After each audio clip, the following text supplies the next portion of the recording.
được, nhưng mà có nhiều loại hoa cỏ trong tự nhiên, và đặc biệt là có thể trồng khoai tây. Khoai tây thì cái đám này lá nó chưa khô, chưa héo nên chưa thu hoạch được. Mình sẽ chờ cho nó héo rồi nó rụi mới là cái đó mới sẵn. Đám này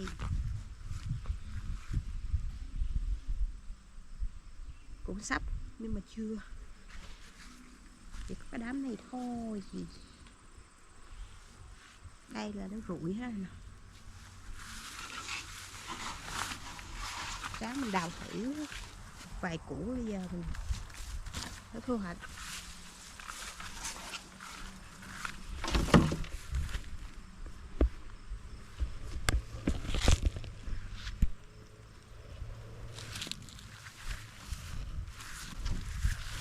Nó khô vậy mình sẽ bới nó lên.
thu hoạch xong thì mình được chừng ngày.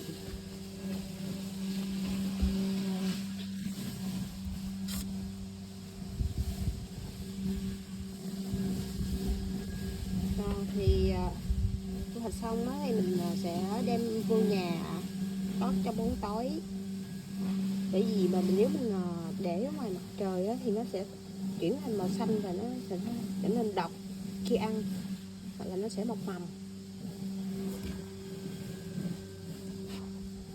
Khoai này dẻo ngon lắm. Thì món đầu tiên mình làm là cà ri gà. Món đơn giản nhất mình có thể là khoai tây trộn với lại hành tây chiên, bánh khoai tây ngon, đơn giản. Bạn nhớ đón xem nha.